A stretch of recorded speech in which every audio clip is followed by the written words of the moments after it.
निज़ाम शमसी की सरहदों की बात की जाए तो सियारा नेपच्यून का ख्याल जहन में आता है,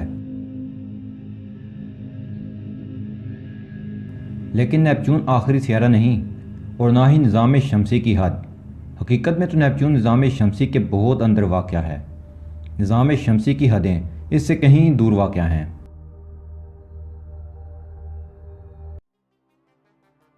एक बहुत बड़े होल की तरह ओरेट क्लाउड हमारे निज़ाम शमसी को घेरे में लिए हुए है। ना सिर्फ इस लकीर में जहाँ सियारे, सियारचे और बौने सियारे पाए जाते हैं, बल्कि ये हर सिमत में मौजूद हैं। मसला सिर्फ ये है कि हमें पूरी तरह से यकीन नहीं कि ये दियो कामत बर्फीला गुंबद असल में वहाँ मौजूद भी है कि नहीं। माहिरीन फल्कियात ने कभी भी ओरेट क्लाउड को बराह रास्त नहीं देखा और अब तक इंसान का भेजा गया सबसे दूर तक पहुंचने वाला खलाई जहाज वायेजर 1 भी अगले 300 सालों तक वहां तक नहीं पहुंच पाएगा। लेकिन नई तहकीक और आने वाली खलाई मिशन अब इनके कुछ राजों से पर्दा उठा रहे हैं। C2020 F3 न्यू वाइस जैसे दूर दराज दुंदाज तारों के यहाँ आने से भी कुछ इशारे मिल रहे हैं।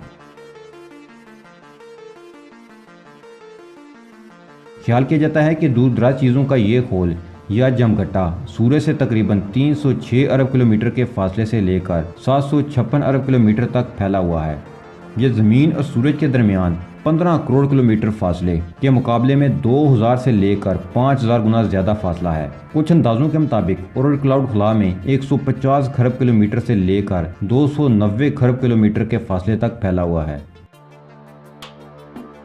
निज़ाम शमसी का एक बहुत बड़ा हिस्सा अभी भी नामालूम है। सूरज की कश शकल के बारे में अंदाज़ा है कि ये 2 नूरी साल के फासले तक दूसरे सितारों की कश शकल पर हावी है। इसके मुकाबले में ओरेट क्लाउड मुमकिन तौर पर सिर्फ 50,000 फल्काती इकाइयों के फासले तक फैला हुआ हो सकता है।